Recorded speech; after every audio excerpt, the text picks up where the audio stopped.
মমতার বাংলায় গোহারা হার বিজেপির। ভাবছেন তো আবার কোথায় হারলো? এবারে বলছি, রাজ্যে সদ্য সমাপ্ত 6টি উপনির্বাচনে জয়ের ধ্বজা উড়িয়েছে শাসক দল তৃণমূল কংগ্রেস। 6টির মধ্যে 6টি কেন্দ্রেই কার্যত রেকর্ড ভোটের মার্জিনে জয়ী হয়েছেন তৃণমূল প্রার্থীরা। এমনকি উত্তরবঙ্গে বিজেপির দখলে থাকা মাদারিহাট আসনটিও ছিনিয়ে নিয়েছে শাসক দল। এই পরিস্থিতিতে দাঁড়িয়ে মুখ রক্ষার জন্য যদিও বিজেপি নেতারা বলতে শুরু করেছেন উপনির্বাচনের ফল নিয়ে তারা ভাবিত নন। তাদের লক্ষ্য 2026-এর বিধানসভা ভোট। উপনির্বাচনের ফল নাকি শাসক দলের পক্ষেই যায়। উপনির্বাচনে তৃণমূল কংগ্রেসের জয়ের ধারা কিন্তু বজায় রইল সাধারণ সমবায় নির্বাচনেও। আমরা বলছি হুগলির শেওড়াফুলি বৈদ্যবাটি সমবায় নির্বাচনের কথা। এই ভোটেও বিরোধীদের হারিয়ে শেষ হাসি হেসেছে শাসক দল তৃণমূল কংগ্রেস। তবে এই সমবায় ভোটেও এড়ানো গেল না অশান্তি। তৃণমূলের বিরুদ্ধে অবাধে ছাপ্পা, পুলিশি নিষ্ক্রিয়তা, এজেন্টদের মারধরের অভিযোগ উঠল। হুগলি জেলায় শেওড়াফুলি বৈদ্যবাটি সমবায় সমিতির নির্বাচন ঘিরে তৈরি হলো উত্তেজনা চিরাচরিতভাবেই। সেই নির্বাচনে মোট 44টি আসনের মধ্যে 42টি আসনে জয়লাভ করে এবং জয়লাভের পর একেবারে বিরোধীদের দুর্মুষ করে দিল টিএমসি। সম্প্রতি বিধানসভার উপনির্বাচনে রাজ্যে ছক্কা মারার পরে আবার হুগলি জেলায় উঠল সবুজ আবির। গোটা নির্বাচনে মাটি কামড়ে বসেছিলেন চাঁপদানি বিধায়ক এবং জেলা তৃণমূলের সভাপতি অরিন্দম গুইন।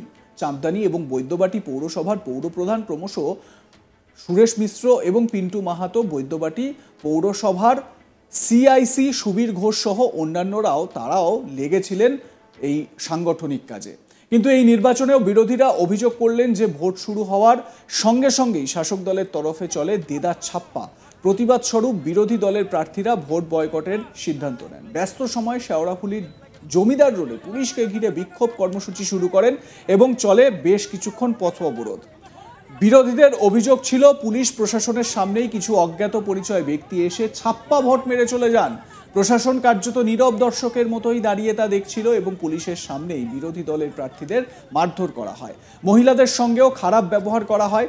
এই অভিযোগ সম্পূর্ণ ভিত্তিহীন বলে উড়িয়ে দেন শাসক দলের নেতৃত্ব। এই সমবায় কেন্দ্রের মোট 44টি আসনের মধ্যে বিজেপি, তৃণমূল এবং বাম কংগ্রেস জোটের প্রার্থীরা প্রতিদ্বন্দ্বিতা করেন। সারাদিন ভোট পর্ব চলার পর সেই শেষ হাসি হাসল শাসক দল অর্থাৎ তৃণমূল কংগ্রেস। তাদের ঝুলিতে গেল 42টি আসন। চাঁপদানি বিধানসভার বিধায়ক অরিন্দম গুইন বলেন, এটা মানুষের জয়। তৃণমূল কর্মীরা যে অক্লান্ত পরিশ্রম করেছেন এটা তারই ফসল।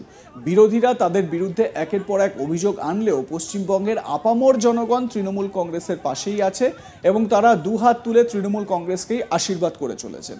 এই বিপুল জয়ের পর তৃণমূল কর্মীদের উৎসাহ উদ্দীপনা ছিল চোখে পড়ার মতো। সবুজ আবির মেখে তারা এক উৎসবের মেজাজে নেমে পড়েন। এবার আপনাদের শোনাই বিধায়ক অরিন্দম গুইনের বক্তব্য।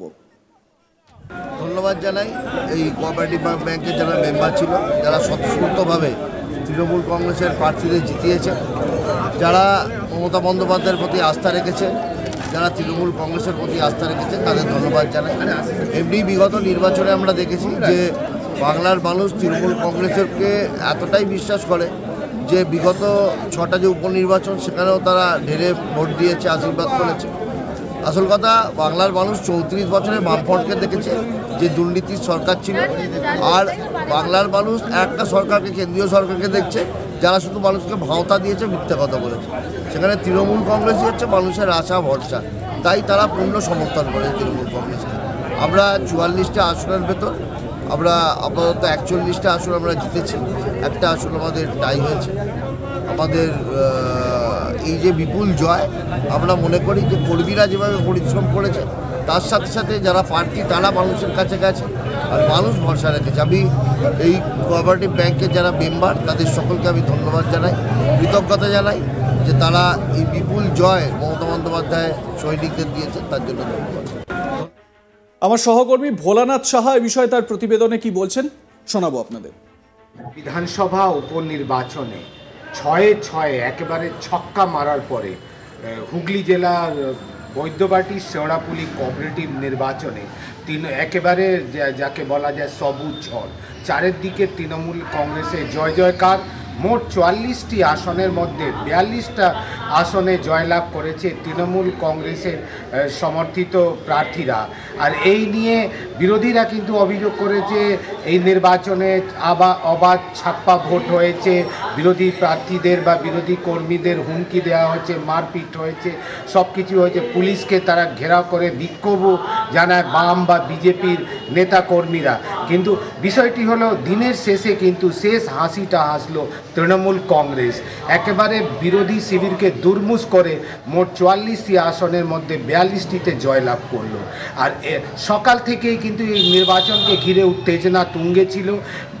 যে চাপদানি বিধায়ক এবং জেলা তৃণমূলের সভাপতি অরিন্দম গুইন একের একে করে চাপদানি পৌরসভা পৌরপ্রধান সুরেশ মিশ্রা, বৈদ্যবাটি পৌরপ্রধান পিন্টু মাহাতো থেকে শুরু করে সিআইসি সুবীর মুখার্জি, সবাই যারা ছিল সবাই মাটি কামড়ে ওখানে বসেছিল। সুবীর ঘোষ ছিলেন বৈদ্যবাটি সিআইসি। আর তাদের যৌথ প্রচেষ্টায় শেষমেশে বিরাট জয় পেল তৃণমূল কংগ্রেস। এই বিষয়ে কিন্তু অরিন্দম গুইন জানাচ্ছেন কি বাংলার মানুষ, মা মাটির মানুষ মমতা ব্যানার্জির নেতৃত্বে তৃণমূলকে দু হাত তুলে আশীর্বাদ করছে, বিরোধীদের কুৎসা কোনো পাত্তা পাচ্ছে না। অন্যদিকে চাপদানি পৌরসভা পৌরপ্রধান সুরেশ মিশ্র জানান যে তৃণমূল কংগ্রেসই বাংলার মানুষের একমাত্র ভরসা, যাকে মমতা ব্যানার্জির কথা বলে থাকেন শীত গ্রীষ্ম ভরসা, তৃণমূল কংগ্রেসের ভরসা জনগণের পাশে ছিল, আছে। সেই জন্যে বাংলার মানুষ দুহাত তুলে নির্বাচনের পর নির্বাচনে তৃণমূলকে বিপুলভাবে জয়লাভ এনে দিচ্ছে। স্বাভাবিকভাবেই 26-এর আগে যদি ফ্লোর টেস্ট বলা হয় তাহলে এইগুলো সেই ফ্লোর টেস্ট। বিধানসভার যে 6টি উপনির্বাচন সম্প্রতি সমাপ্ত হয়েছে রাজ্যে, সেখানে 6-6 তৃণমূল কংগ্রেসের, এবং এতে যে শক্তি স্বাভাবিকভাবে বেড়েছে সেটা বোঝাই যাচ্ছে। কিন্তু বিজেপির জন্য চাপের এই কারণে দীর্ঘদিনের জয় করা যে আসন বা দখল করা যে আসন, সেই মাদারিহাটেও হারের মুখ দেখতে হলো। স্বাভাবিকভাবে উত্তরবঙ্গে প্রবেশ মমতা বন্দ্যোপাধ্যায়ের দলের কাছে একটা বড় স্বস্তির জায়গা। আপনারা জানেন যে লোকসভায় কোচবিহার যে আসনটি, যেটি নিশীথ প্রামাণিক জয়লাভ করেছিলেন গত লোকসভা ভোটে, সেই কোচবিহার আসনটিও তৃণমূল কংগ্রেস এবারে ছিনিয়ে নিয়েছে। সেখান থেকে উত্তরবঙ্গে প্রবেশের একটা সূত্রপাত। তারপর এই বিধানসভা উপনির্বাচনে মনোজ টিগ্গার ছেড়ে যাওয়া যে আসন মাদারিহাট, সেই মাদারিহাটে তৃণমূল কংগ্রেসের জয়লাভ করা যথেষ্টই ইঙ্গিতবাহী।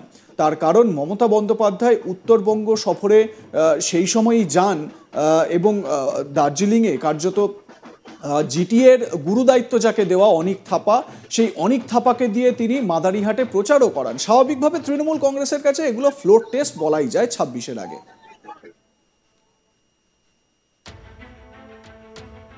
আপনাদের কেমন লাগছে জানাতে ভুলবেন না। আপনাদের মতামত দেখতে থাকুন আজ তাক বাংলা।